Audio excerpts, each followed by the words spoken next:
And I thought to myself, dear coaches, when recruits reach out to you and communicate with you, have the decency to reach back out and say, not interested.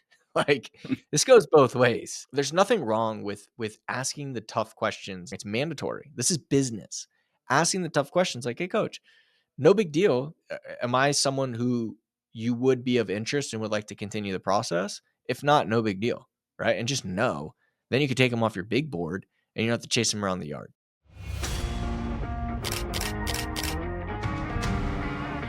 You're listening to the Football Scholarship Podcast, the playbook for parents and athletes who want to secure the best football scholarships possible. From securing a D1 football scholarship in the SEC at Ole Miss at just 5'7", 150 pounds, myself, to helping 83% of the athletes I mentor achieve football scholarship offers and 42% going Division I.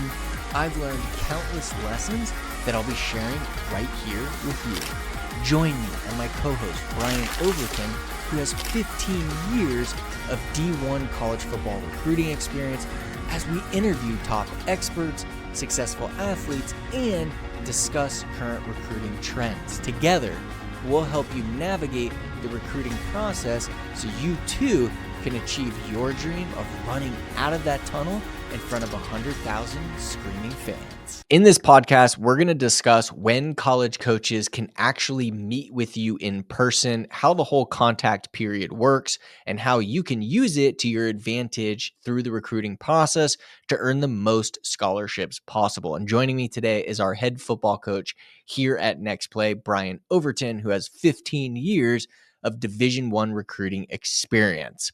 Brian, what's going on, man? Super glad to have you. Let's jump right into this. Let's talk about the contact period, when it got started, or when it's getting started, excuse me, and then we'll break down how our players and how players that are listening to this can use this to their advantage. Yeah, so the contact period is exactly what it means. It's a period in the recruiting calendar when coaches can start coming by your school. It just opened back up right after the first of the year. There are different times a year, like right at the end of the semester, and now right after the first of the year that the contact period is open. And all it means is they can legally come into your school and have a face-to-face conversation with you. Whereas the difference is, I just want to tell you the difference before we get into the details of the contact period. The difference is during the evaluation period in the spring when they come back out. Technically, by the rule, they're not supposed to have, face-to-face contact with you, or haven't in the past. They've been trying to change that for a long time. They may get it done, they may not. But just in general, the contact period, again, is when they stop by your school. A lot of guys are going through it now where your head coach will call you down. They've got a school there, and ask to see you, or he wants to see the prospects and things like that. So, we just wanted to cover that with you guys and maybe give you some do's and don'ts, how to prepare for that period, and things you can really think about that when you get in front of the coach, and that happens, you'll be prepared, to give you the best chance to either get on their board or, set up a trip, a visit, get an invite for a visit, or, a camp invite, or even get an offer out of it, in the right situation. So, and we thought it was just important to cover that and let everybody understand exactly what it is. Yeah. So the evaluation period in the spring, so they could come and evaluate you on the field, but it's not necessarily getting in an office with you and Correct. speaking with you, correct? Yeah, they can go watch you practice. They can watch you run track. They can watch you work out. Do your workout with your team, talk to your coaches, and all that stuff. But the contact period is more focused on like one-on-one, direct conversation. Yeah. Yeah. Is there a limit to how many they can meet with the players? How many times? So there's a limit on how many times you can go by the school, and it varies from from period to period. I know in the evaluation period, unless this changed in the last year or so, I believe you could go by twice in the period, but you couldn't go twice in the same week. So during the contact period, it's typically been the same. But as a golden rule, you can't go twice in the same week. And they've also changed the rule a couple of times how many actual coaches you can send in the school each time you go. Because in the old school days, we really liked the kid. We'd like to send the whole staff in there one day and, just have a big show of force, and they'd kind of shut that down. So I believe the most you can take in there now is 4, if I'm not mistaken. Okay. Yeah, I mean, let's talk about the contact period, because this does happen to a lot of players, right? Coach comes, visits the school, player's not really prepared. And a lot of times, like, yeah, in the big time recruits, like the coaches know, like, I'm going for this player. I've already watched their game film. Like, we've already offered him, or they know the offer's Yeah. coming. We're right there. However, that's the 1%, right? And obviously, we really focus not on the 1%, because they don't need to develop into great marketers and salespeople and learn the business and like all that, like we teach. Um, so I want to talk and break down a lot of what we teach the players that we mentor, and how to handle these business meetings, right? This is a business meeting, 100%. This is not um, you know, this is a business meeting, right? And so when the coach comes there, we want to be prepared for this meeting. We want to know where this coach is in the sales process. And then we want to break down how we can move that coach through the sales process, right? So when that coach gets there, and this I hear this all the time, Brian. I know you probably hear it too. Like, oh, I met with the coach, and the coach has not seen my game film yet, or there was a couple other players in the room, and so we just talked, right? And like, it's like, cool, maybe he got to like you a little bit, but like, we're this is a business, right? We're trying to get this coach through the sales process. And so I'll let you talk on this, Brian, but I'm going to just quick share what we teach the players, which is, if you always ask first, has that coach seen your video, right? If that coach hasn't seen your video, what I always have the players do is come prepared to that meeting, have their highlight video in their photos on their phone as a video, not where they have to go to a huddle and watch a an ad and all this. Like, have it in the photos on your phone. And if the coaches know they haven't watched it, even if you only have 5 minutes with that coach, your time is so much better spent having that coach break down and evaluate your highlight video, so they watch it, right? Like, because a lot of times they'll meet with the coach, and then the coach will be like, yeah, it's great meeting you. It's nice to meet you. I'll definitely watch your highlight video. But he's got like 5 other schools he's going to, 50 other kids that he's meeting. And the odds of him coming back and watching your video, even if he likes you, is pretty slim, right? So what we teach is to use that time in that period to have that coach watch your video, break it down with you, and then you could just simply ask if that coach is interested in continuing the conversation in the recruiting process, and now you can move them through the sales process, right? So, Brian, I don't know if you have anything you want to add to that, but it's just so important that we don't just have this meeting nonchalantly to get them to like you if they haven't watched your video. Yeah, it boils down to, you just can't waste the opportunity, and I get it, guys. I've been in schools, I've sent coaches to schools, so, I've done it with players. And I get it. Every situation is different, right? Like Richie said, some coaches, they bring 4 or 5 guys down at one time, and they just go down the line. And he says, this is this guy. So we get it that it may not be set up like that every single time. So sometimes you got to get outside the box. But the core to what he said was, and the point you should have got out of it, is having your film, ready to go in the event that you do get to show it to him.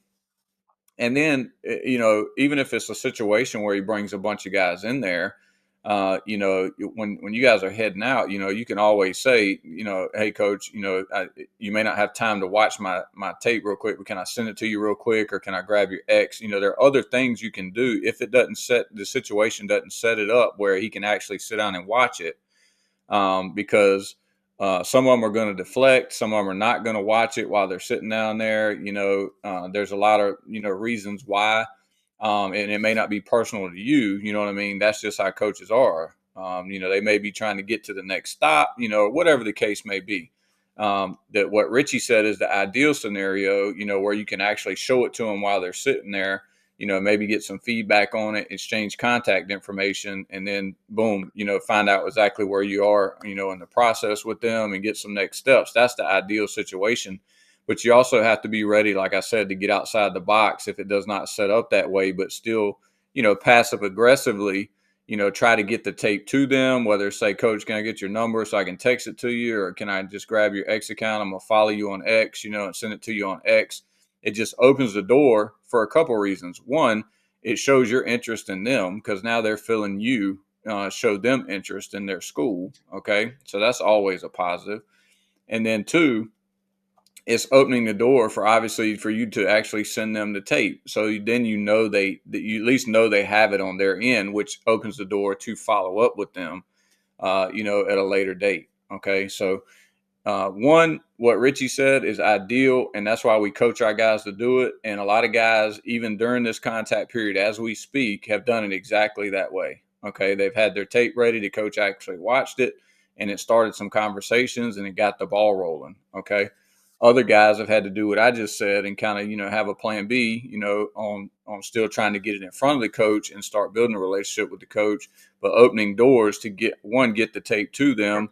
And then two, once they get it to them via either text message, which is ideal because now you have their phone number, or even if you get their X account and you're able to shoot it to them that way, it opens the door to then follow up with them, knowing that they already have the tape because you actually sent it to them and they know you did it in front of them. Okay. Which, kind of pins them down a little bit, for lack of a better term, to know that they actually, they can't say, well, no, I don't have it or I didn't get it, because you actually did it in front of them. So I know that was a long answer, but I've been doing it too long to know that every scenario, is different. And it's not always coming from the coach that's there. Sometimes it's coming from the head coach at the high school, the way he sets up the whole process. I was Mhm. also a head coach not a head coach. I was a high school coach for a long time, for 8 years before I ever went into college ball. And, I was a recruiting director at both of those high schools, and I never set it up that way. I never thought that was the ideal way to do it because of this reason right here. I always wanted those guys to have that one-on-one time with the coach to be able to sell themselves, or for me to be able to sell them, in a way that was going to help them the most, and the guys that, in my opinion, the high school coaches that do it at a high level, that's the way they do it. Right. And I understand if they got a lot of action in there and they got a lot of coaches and they're trying to get all the kids in. I get all that, I get all that. But we have to, I think it's important that we give our guys at least a baseline of how to be prepared, when the coach comes in there. And that's exactly what Richie was just talking about. Yeah. Yeah, I mean, like Brian, you were much more organized too. Most people are just not organized, you know what I mean? And so they don't really have a plan. They're just going school to school. Or a coach may not have been planning to meet with you, but your head coach was like, "Hey, you might want to meet with this kid," right? And so Exactly. then, you know what I mean? So now you got to be prepared. So right now, whatever you're doing, stop what you're doing. Go on your Huddle account and download your highlight video onto your phone. And there's a tool you could use.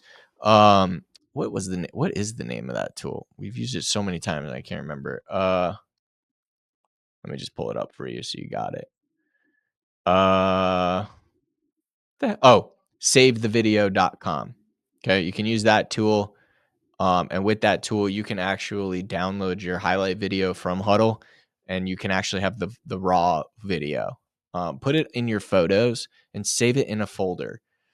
So anytime you're with and get connected with a coach, you have the ability to be in front of a coach, and you ask him always, "Have you watched my video?" No. Cool. Would it be okay if I just have 1 minute just to show you my video and get your thoughts? And then you can ask him, is there interest in continuing this conversation or not? And then from there, like Brian said, it's cell phone number. Go for the cell phone number nonchalantly. Hey, coach, awesome. I'd love to send it to you. What's your cell phone number? Just like that. Not like, is it okay if I get your cell phone number? Can I maybe get your phone number? No, it's cool. I'll send it to you. What's your cell phone number I can send it to?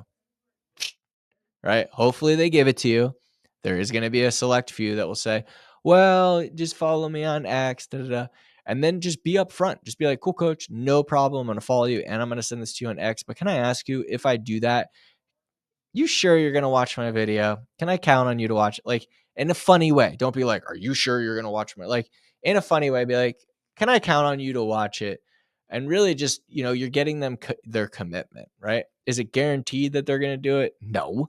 But by you doing it that way, they're going to remember you a little bit more, and there's more of a chance that they're going to watch your video. Brian hit it there. It's like not every coach is going to, or not every situation is going to allow you to do that, right? A lot of times they'll bring in 4 players, and now you're in a room with a coach, and it's you and 3 other guys trying to talk to this coach. It would be kind of odd for you to pull out your video at that moment. But what you can do instead is use that time, communicate with the coach, find out as much as you can, really sell yourself. And then when all the players start walking away, stay there and ask. And just ask for 1 minute. Can I have 1 minute, coach? I just want to get your thoughts on my video, and get them to watch the first minute. And then they can decide if they want to continue watching it, right? And some coaches will be like, oh, okay, cool. And now like, I'm not, yeah, just send it to me. And you could just ask, like, is there real interest, coach? If not, no big deal. I just rather know, and then not be having to chase y'all around the yard, right? And just having these real conversations. And Brian, I saw a post yesterday on X, and I meant to tag you in it. I don't know if I did, but a coach, and I think it was like a D2 or an NII program, wrote this whole thing like, dear recruits, if a coach reaches out to you and asks and is communicating with you, and you don't, have the decency to just respond back and say not interested. And I thought to myself, like, dear coaches, when recruits reach out to you and communicate with you, have the decency to reach back out and say not interested. Like, this goes both ways. There's nothing wrong with asking the tough questions. There's nothing wrong. It's mandatory. This is business. Asking the tough questions, like, hey, coach, no big deal, but am I someone who you would be of interest and would like to continue the process? If not, no big deal, right? And just know. Then you could take them off your big board, and you don't have to chase them around the yard. Yeah. Another thing I wanted to kind of talk to our listeners about is how big of a deal it is, guys. Understand when they come in that school, and I talked about this pretty heavily at our live event, that we did in Las Vegas. But when they come in that school, just understand that the coach is not the only one they're going to talk to if they're doing it right. Okay. So just be very cognizant, of how you carry yourself around school, how you treat your teachers, and just about anybody you can think of. Okay. Because, I can't tell, and I learned from some old school guys, when I first got in the business, I learned from some old school guys. And when it came to character references and things like that, outside of football, there were some very unique ways, that they can get that done. And it's typically done with people that you don't think can help you or hurt you in the recruiting process. Yeah, people like that. And I told the obviously the audience at the live event, my go-to was always the lunch lady. That was my go-to. As soon as I got done with the head coach and meeting all the players, I'd tell him, hey, coach, I just want to, kind of hang out, maybe walk around a little bit, talk to some people, and they're never going to say no. Sometimes they walk around with you, sometimes they don't. But my very next stop was down there to the lunchroom, and I'd pull a couple of those ladies aside, say, hey, do you know this kid? And sometimes they would recognize the name. Very few times would they not, because they're playing football. Everybody knows who they are. And I'd say, well, how's he carry himself in the lunchroom, or like coming through the line? Is he, how does he talk to other people? Is he just coming through like cursing every 5 seconds, or is he trying to be the star of the show at the lunch table every day, or whatever the case may be? And you'd be amazed how much you find out about players, again, around people that they don't think can help them or hurt them in recruiting, because they're going to be their self down there in the lunchroom, because the coach isn't down there, nobody's down there. So that's who they are. Whoever they're acting like in the lunchroom, that's exactly who they are. So True. I just Yeah. want guys to keep that in mind, as you're, on a personal level, as you're moving through school and dealing with teachers and, principals and everybody you come in contact with there. And I mean, you should be doing this anyway, just as a good person, treating people right and things like that. But just always keep that in mind, man, because I know it's high school. I did dumb things in high school just like everybody else did. But I also wasn't getting recruited to play college football because I wasn't good enough. So if you are, you have a lot more on the line. Yeah. So just keep that in mind too as well. Yeah, I mean, it's such a good point, Brian. It's like, and it goes back to a lot of like what we teach anyways, which is like just being a good person, being an overall good human Yeah. being, right? If you want it's great to be a good football player, but in today's day and age, there's so many great football players at the high school level. Hundreds of Yeah. thousands of really good high school football players. And we're talking a very select few, like we're talking 1,000 guys are signing D1 at the highest level. Like it's a small group, right? And there's Yeah. hundreds of thousands of great players. So like just being good on the football field, um, unless you're in the NFL, you're Terrell Owens back in like Brandy Moss, and even then, like coaches are. You look at AB. He got a little more chances than anybody else, but eventually, he's out. Yeah. And I will say And about so that's a good. Yeah, I will say about those players like that. And I told our guys when I was in college ball, I told them this. Teams aren't doing that anymore. Like back in the day, you could be super, super talented and just be doing the dumbest stuff you've ever seen in your life, and the talent would outweigh that. That's not the case anymore because of social media and the way that's set up now, and how big of a detriment it can be to the team and the organization. They're not doing that anymore. They're just not. If they think you're going to embarrass them or whatever the case may be, they're not taking you. They're not doing it in college, and they're not doing it in the NFL. They're just not doing it yeah, because yeah, it just costs too much, and they don't have to be honest with you. They can just go, yeah, find another guy. So that is a good point. That's a very good point. yeah. Super important. So, anything else you want to share on the contact period? I mean, I think we hit the high level stuff. Yeah, I know this is I an would say, important topic. yeah. The only other thing I'll say is you two sport athletes, like this is an important time for you. I know it's a big basketball season, but some guys run, Baseball. indoor track and do some things like that. Those are things that coaches can go to, now. And the other thing that triggers is, they can also spend time with your parents. Like your parents can come up to the school and they can spend time with them. Or if you're playing basketball, they can sit in the stands with your parents and get to know them. That stuff really moves the needle. When you're talking about recruiting and relationships and things like that. So, always be very, very open with coaches about what you have going on, because you never know when they're going to want to pop in a basketball game or indoor track meet or whatever. If you're working out for baseball, just getting ready for baseball season, they might want to stop by the baseball workout. And if your parents can pop in, and don't waste that time to start building those relationships as a family either.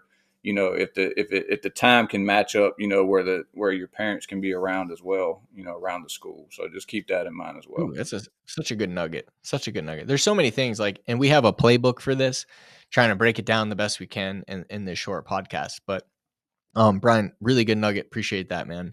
And for all of you listening, we do a podcast. We post it every single Monday at 3 p.m. Pacific, 6 o'clock Eastern. If you're watching this on YouTube and you'd like to continue watching our podcast, make sure to subscribe and hit the bell notification. We also post a YouTube video every Wednesday, and then an evaluation where we actually evaluate active high school football players every Saturday morning. So appreciate having you here again. If you're listening to this podcast on Spotify or Apple or wherever you listen to podcasts, if you leave us a review and put questions there, we definitely use those to come up with topics for these podcasts. And we want to make sure to continue to provide you value and answer the questions that matter most to you. So thank you so much for being here, and we look forward to seeing you on the next one. Thank you for listening to this episode of the Football Scholarship Podcast. If you enjoyed the show, make sure to subscribe and leave us a review. And for more free resources, or if you're interested in working with us, visit gonextplay.com. Until next time.